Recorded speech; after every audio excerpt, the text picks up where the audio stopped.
ब्रेकनंतर बुलेटिनमध्ये तुमचं स्वागत. पुन्हा पाहूयात 25 मिनिटं 50 बातम्या. कोळसा वाहतुकीतून अवघ्या महिन्याभरात मध्य रेल्वेनं तब्बल 417.31 कोटी रुपयांची कमाई केली आहे. याशिवाय अन्य साहित्य मालाची ने-आण करून रेल्वे प्रशासन मालामाल झालंय. गेल्या जानेवारी महिन्यात मध्य रेल्वेनं कोणकोणत्या साहित्याची आणि चीज वस्तूंची वाहतूक करून किती रुपयांची कमाई केली त्याचा अहवाल प्रसिद्ध करण्यात आलाय. पुण्यामध्ये अभिषेक घोसाळकर गोळीबार प्रकरणाची पुनरावृत्ती झाली आहे. पैशाच्या वादातून पुण्यामध्ये एकानं गोळीबार केला. एक जण गंभीर जखमी झालाय. मात्र आरोपीनं पळ काढला आणि रिक्षातून जात असताना एका ठिकाणी थांबून आरोपीनं रिक्षा चालकाला पाणी आणण्यास सांगितलं. तेवढ्यात आरोपीनं स्वतःवरती गोळी झाडत आत्महत्या केली. गर्दीचा फायदा घेत रेल्वेमध्ये प्रवाशांचा मोबाईल चोरणाऱ्या 2 चोरट्यांना कल्याण रेल्वे पोलिसांनी अटक केली आहे. चोरांकडून पोलिसांनी मोबाईल्स हस्तगत केलेत. हे दोघे मोलमजुरी करून उदरनिर्वाह करायचे. मात्र झटपट पैसे मिळवण्यासाठी त्यांनी चोरी केल्याचं पोलिसांसमोर मान्य केलं.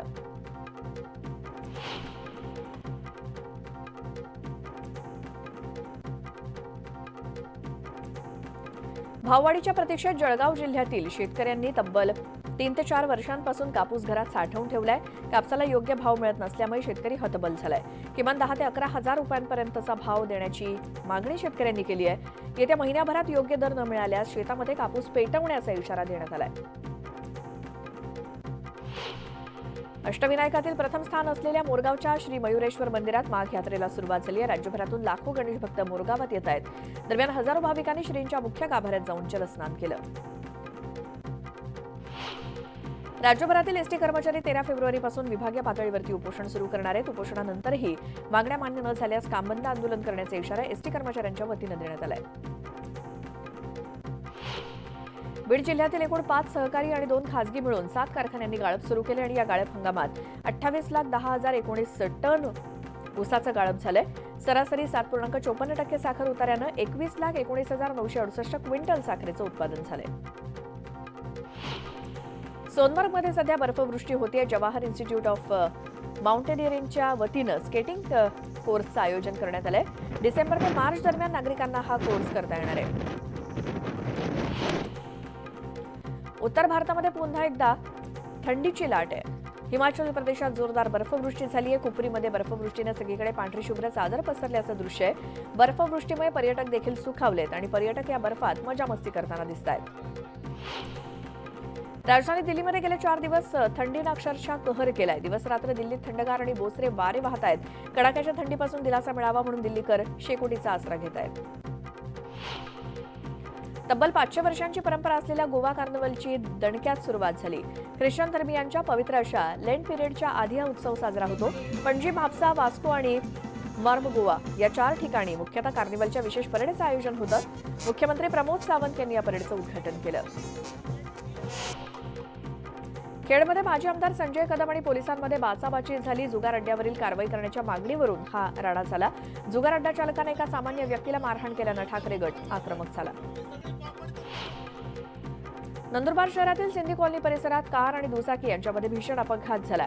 या अपघातामध्ये दुचाकीवरील 2 जण गंभीर जखमी झाले. त्यांना खासगी रुग्णालयात दाखल केलंय. यातील एकाची प्रकृती गंभीर आहे.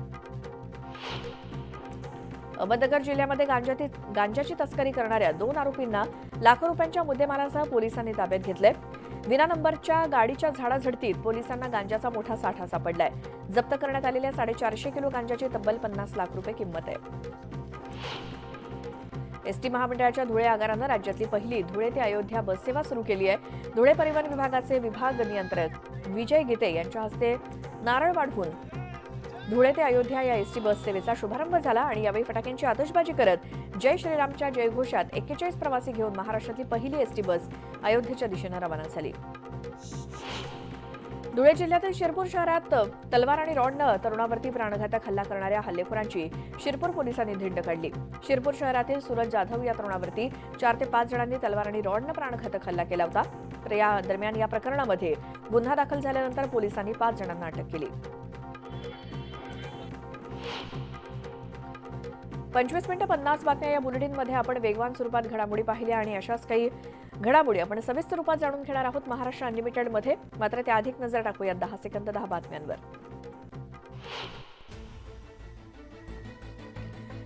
गडचिरोलीतील सिरोंचा ग्रामीण रुग्णालयातील आरोग्य व्यवस्था व्हेंटिलेटरवर 105 गावांसाठी असलेल्या रुग्णालयात तब्बल 18 पदरिक्त रुग्णांचे मोठे हाल. मुंबईतील यूएस कॉन्सुलेटला बॉम्बची धमकी, वांद्र्यातील अमेरिकेच्या वाणिज्य दूतावासाला धमकीचा मेल, अमेरिकन कॉन्सुलेट जनरलचं कार्यालय उडवून देण्याची धमकी. गर्दीचा फायदा घेत रेल्वेमध्ये चढता उतरताना प्रवाशांचा मोबाईल चोरणाऱ्या 2 चोरट्यांना अटक, चोरांकडून मोबाईल हस्तगत. गर्दीचा फायदा घेत रेल्वेमध्ये चढत उतरताना रेल्वे प्रवाशांचा मोबाईल चोरणाऱ्या 2 चोरट्यांना कल्याण रेल्वे पोलिसांनी अटक केली.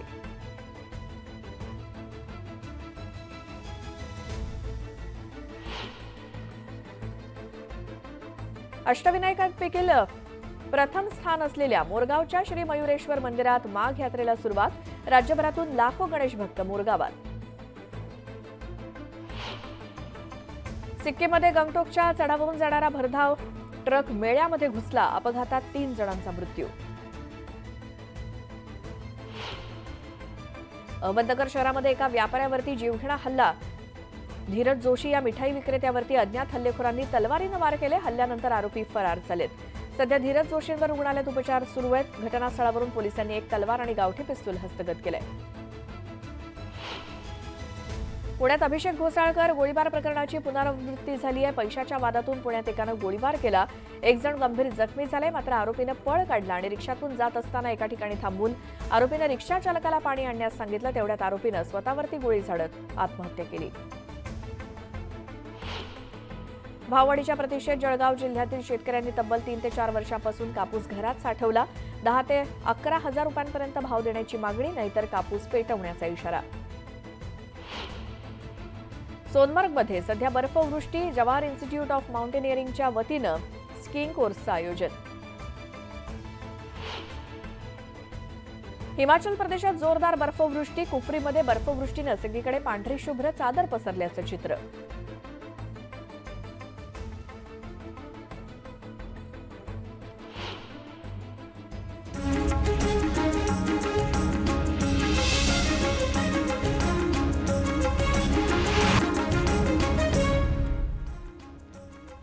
आणि या बुलेटिनमध्ये म्हणजेच महाराष्ट्र अनलिमिटेडमध्ये आपण राज्यभरातल्या सविस्तर घडामोडी पाहूयात. मात्र त्याआधी महत्त्वाच्या बातम्या. महत्त्वाच्या बातम्या. प्रायोजक मॉमलॅक, उत्तम, सकस व दर्जेदार मॉमलॅक नाचणी सत्व. मध्य रेल्वेची लोकल सेवा आजही 10 ते 15 मिनिटं उशिरानं, काही लोकल गाड्या रद्द झाल्याची माहिती. दुसऱ्या दिवशीही प्रवाशांचे हाल सुरूच. घराबाहेर पडण्याआधी रेल्वे प्रवासाचं नियोजन करा, पश्चिम, मध्य आणि हार्बर रेल्वे मार्गावरती मेगा ब्लॉक.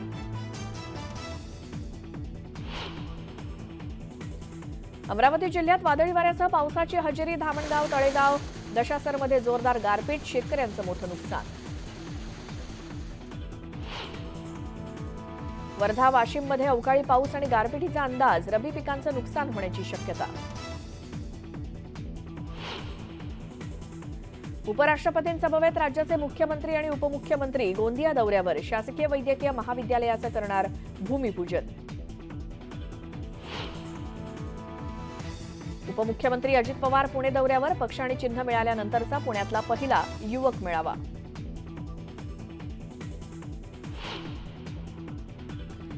खासदार सुप्रिया सुळे बारामती दौऱ्यावर, लोकसभा निवडणुकीच्या पार्श्वभूमीवर पदाधिकाऱ्यांना देणार कानमंत्र.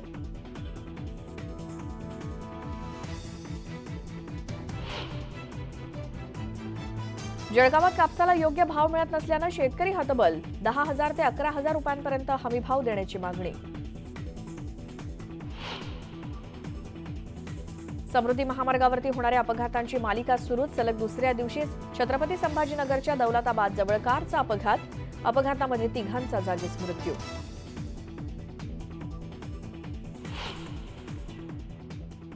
आणि सुरुवातीला एक मोठी बातमी. मध्य रेल्वेची लोकल सेवा सध्या 10 ते 15 मिनिटं उशिरानं धावतीये.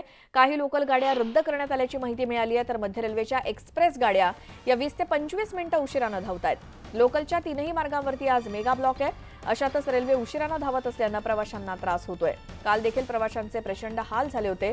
मोटरमनच्या मृत्यूचा मध्य रेल्वेच्या वाहतुकीवरती काल मोठा परिणाम झाला होता आणि रेल्वे प्रशासनावरती अनेक लोकल रद्द करण्याची वेळ आली होती. त्यामुळे मुंबईतील प्रवाशांचे मोठे हाल झाले आणि प्रवासी तासनतास रेल्वे स्टेशनवरतीच खोळंबले होते आणि आज देखील अशाच प्रकारचं चित्र दिसतंय.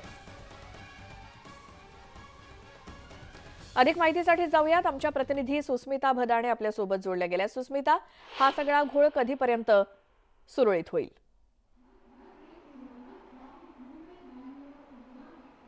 आपण जर बघितलं तर मध्य रेल्वेच्या वाहतुकीमध्ये 10 ते 15 मिनिटं लोकल गाड्या या उशिराने सुरू आहेत, तर लांब पल्ल्याच्या गाड्या या 20 ते 25 मिनिटं उशिराने सुरू असल्याचं चित्र सध्या आपल्याला पाहायला मिळते। सध्या मी आहे दादर स्थानक परिसरामध्ये आणि वेस्टर्न रेल्वेचा सुद्धा आज मेगा ब्लॉक आहे, सेंट्रल रेल्वेचा सुद्धा आज मेगा ब्लॉक आहे। माटुंगा ते ठाण्यादरम्यानच्या अप आणि डाऊन दिशेच्या लोकल सेवेवरती या मेगा ब्लॉकचा परिणाम होणार आहे। आणि दुसरा महत्त्वाचा मुद्दा म्हणजे काल ज्या पद्धतीने मोटरमनच्या आत्महत्येनंतर सिग्नल क्रॉसिंग नंतर जी कारवाई केली जाते, या कारवाईला घाबरून प्रगती एक्सप्रेस समोर येऊन मोटरमनने आत्महत्या केली आणि त्याच्या अंत्यविधीच्यासाठी गेलेल्या अनेक मोटरमन्समुळे रेल्वेचं वेळापत्रक हे कोलमडलं होतं। आणि आज सुद्धा तशाच पद्धतीने जर आपण बघितलं तर रविवारचं जरी वेळापत्रक लागू असलं तरी सुद्धा लोकल गाड्या या उशिरानं सुरू असल्याचं चित्र आपल्याला पाहायला मिळतं आहे। अनेक बदल करण्यात आलेले आहेत, काही गाड्या रद्द करण्यात आलेल्या आहेत, त्यामुळे एकंदरीतच मुंबईच्या लाईफलाईनने प्रवास करणाऱ्या अनेक प्रवाशांचे हाल होणं आज स्वाभाविक आहे। त्यामुळे वेळापत्रक बघितल्याशिवाय घराबाहेर पडू नये अशीच एक भावना जी आहे ती अनेक प्रवाशांच्या मनामध्ये असणार आहे। बिलकुल सुस्मिता, धन्यवाद या सगळ्या माहितीसाठी। तर अजून काही काळ प्रवाशांना हा त्रास सहन करावा लागणार आहे मध्य रेल्वेच्या। आणि आता पुढची बातमी आहे, समृद्धी महामार्गावरती होणाऱ्या अपघातांची मालिकाच सुरू आहे। कारण सलग दुसऱ्या दिवशी छत्रपती संभाजीनगरच्या दौलताबाद जवळ कारचा अपघात झाला आणि या अपघातामध्ये तिघांचा जागीच मृत्यू झालाय। कारनं अवजड वाहनाला पाठीमागून धडक दिल्यानं कारच्या समोरचा भागाचा अक्षरशः चक्काचूर झालाय। त्याची ही दृश्य आहेत अपघाताची। समृद्धी महामार्गावरती छत्रपती संभाजीनगर जवळ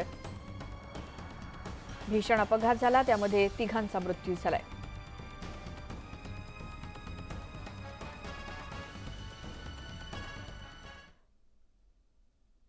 पुढची बातमी आहे, बाईकची रेसिंग लावण्याच्या नादात अंबरनाथच्या लोकनगरी बायपास रस्त्यावरती अपघात झाला आणि या अपघातामध्ये विशाल शर्मा या तरुणाचा मृत्यू झालाय, तर तेहार शेख हा जखमी झालाय। दुचाकीचा वेग इतका होता की त्याची दुचाकी डिवायडरला धडकल्यानंतर काही अंतर फरफटत गेली। अपघाताची ही दृश्य सीसीटीव्ही कॅमेऱ्यात कैद झाली आहेत।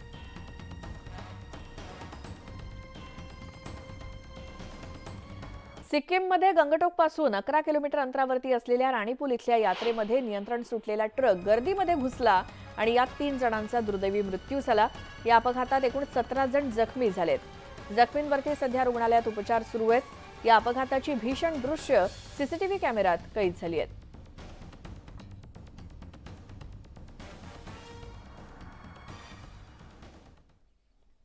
मुंबईतील यूएस कॉन्सुलेटला बॉम्बची धमकी मिळाल्याची माहिती मिळाली आहे। पोलिसांकडून या धमकीबाबत तपास सुरू करण्यात आलाय। मुंबईतील वांद्रे कुर्ला कॉम्प्लेक्स परिसरात असलेल्या अमेरिकेच्या वाणिज्य दूतावासाला धमकीचा मेल आला। मुंबई पोलिसांनी सांगितलं की या धमकीच्या मेलमध्ये अमेरिकन कॉन्सुलेट जनरलचं कार्यालय उडवून देण्याची धमकी देण्यात आली आहे। अमेरिकेच्या वाणिज्य दूतावासाच्या कार्यालयात बॉम्बस्फोट घडवून आणण्याची धमकी दिल्याप्रकरणी वांद्रे कुर्ला पोलिसांनी अज्ञात व्यक्तीविरुद्ध एफआयआर नोंदवलाय। अहमदनगर शहरामध्ये एका व्यापाऱ्यावरती जीवघेणा हल्ला झाला। धीरज जोशी हे मिठाई विक्रेते आहेत आणि जोशी यांच्यावरती अज्ञात हल्लेखोरांनी तलवारीनं वार केले आणि हल्ल्यानंतर आरोपी फरार झालाय। सध्या धीरज जोशी यांच्यावर रुग्णालयात उपचार सुरू आहेत। दरम्यान घटनास्थळावरून पोलिसांनी एक तलवार आणि गावठी पिस्तूल हस्तगत केलं असून अधिक तपास सुरू आहे।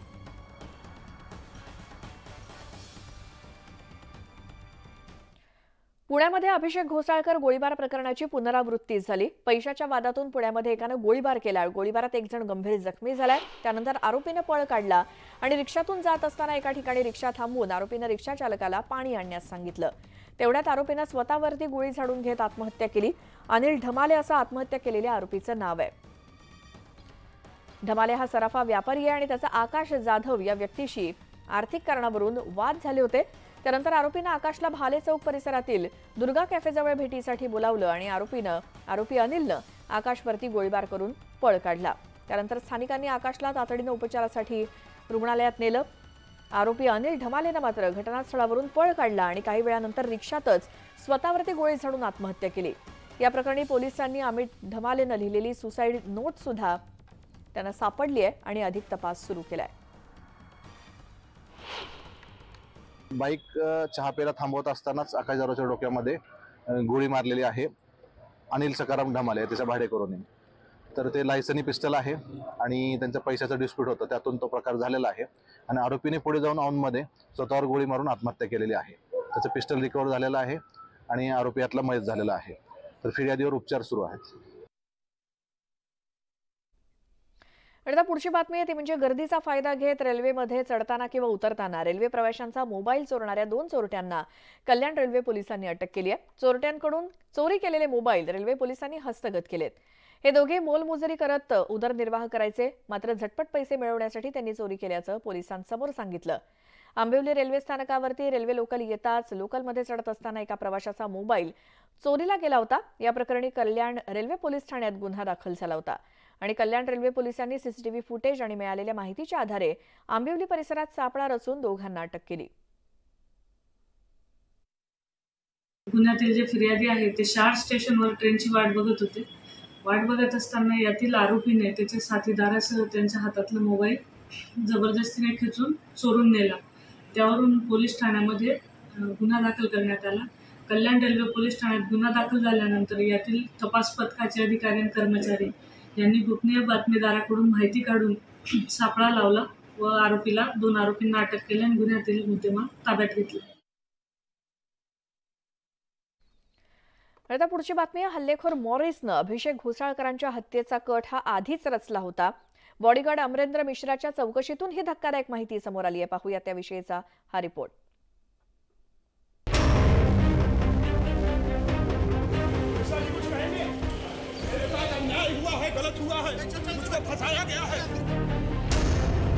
मेरे साथ अन्याय हुआ है, मुझे फसाया गया है, असा दावा अमरेंद्र मिश्रा यानं केला. मात्र मिश्राच्याच पिस्तूलचा हल्लेखोर मॉरिसनं वापर केला होता अशी माहिती तपासातून समोर आली. मॉरिसकडे कोणतंही शस्त्र नव्हतं, त्यामुळे बॉडीगार्ड अमरेंद्र मिश्राची पिस्तूल हत्येकरता वापरल्याचं चौकशीत स्पष्ट झालंय. चौकशीत एक नवीन धक्कादायक गोष्ट समोर आली आहे. 18 डिसेंबर 2023 पासून मिश्रानं मॉरिसचा बॉडीगार्ड म्हणून काम सुरू केलं होतं. पण अचानक 31 डिसेंबर 2023 ला अमरेंद्र मिश्राला यूपीला जावं लागलं होतं. 17 जानेवारीला तो पुन्हा कामावर रुजू झाला. मॉरिसनं त्याच्या ऑफिसमधल्या लॉकरमध्ये मिश्राला पिस्तूल ठेवायला सांगितलं. कामावर असतानाच पिस्तूल वापरायचं असं मॉरिसनं बजावलं होतं. मात्र मॉरिसनं लॉकरची बनावट चावी तयार करून घेतली होती. अभिषेक घोसाळकर सोबत फेसबुक लाईव्ह सुरू असतानाच मॉरिसनं त्याच लॉकरमधून पिस्तूल काढून गोळ्या झाडल्या होत्या. हत्येचा कट रचणाऱ्या मॉरिसनं अनेकदा गोळीबार करण्याची प्रॅक्टिस केली होती. युट्यूबवर पिस्तूल चालवण्याचे व्हिडिओ सुद्धा त्याने पाहिले होते. इतकंच नव्हे तर हत्येच्या आदल्याच दिवशी मॉरिसनं मिश्राकडून पिस्तूल कशी चालवायची याविषयी माहिती घेण्याचा प्रयत्न केला होता. यावरून हत्येचा कट मॉरिसच्या डोक्यात अनेक दिवसांपासून शिजत होता हे स्पष्ट होतं. अजित मांढरे, न्यूज 18 लोकमत, मुंबई.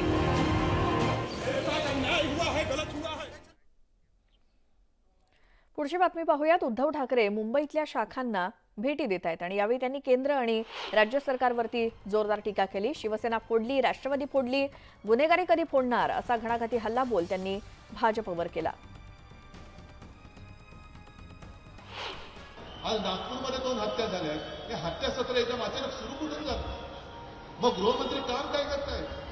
तुम्ही शिवसेना फोडली, राष्ट्रवादी फोडली, गुन्हेगारांना का सोडताय? गुन्हेगारांना फोडून काढा ना तुम्ही. ते न फोडता तुम्ही पक्ष कसले फोडताय?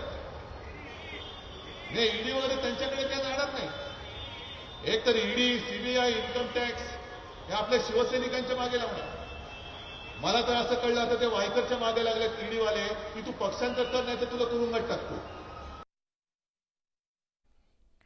विरोधकांना महाराष्ट्राची तुलना बिहारसोबत करायची काहीच गरज नाही. गडचिंचलेमध्ये साधू हत्याकांड घडलं तेव्हा तुम्ही बिहारसोबत तुलना केली होती का, असा सवाल मुख्यमंत्री शिंदेंनी विरोधकांना विचारलाय. त्याचसोबत सरकार कोणत्याही गुन्हेगारांना पाठीशी घालणार नाही असं म्हणत शिंदेंनी विरोधकांच्या आरोपांना प्रत्युत्तर दिलं.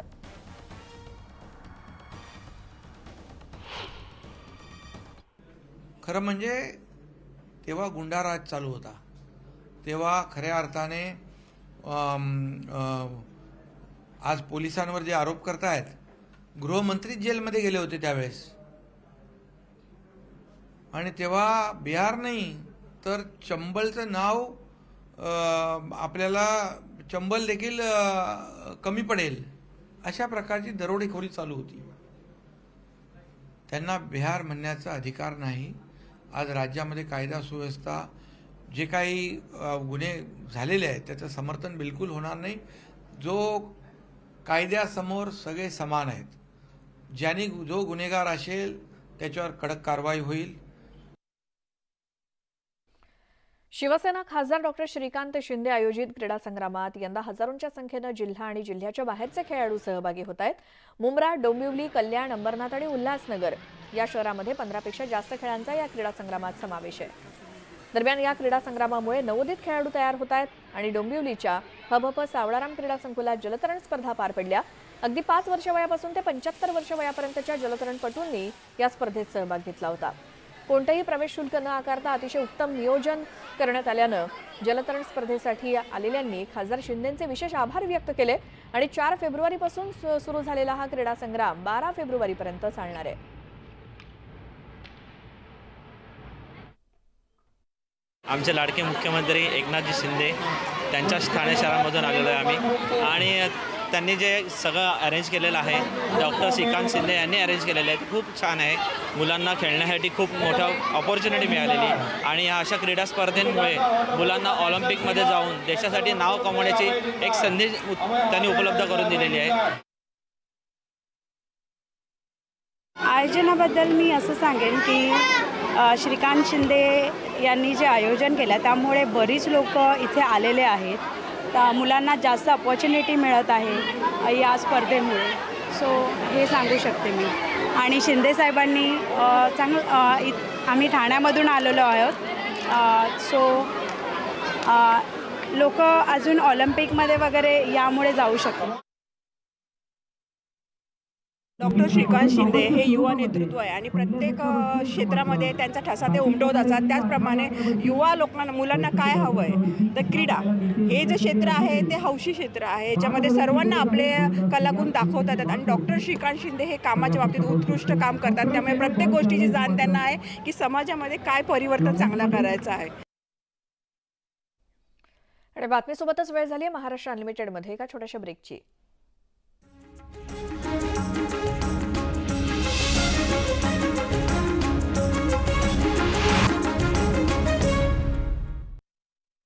मराठा आणि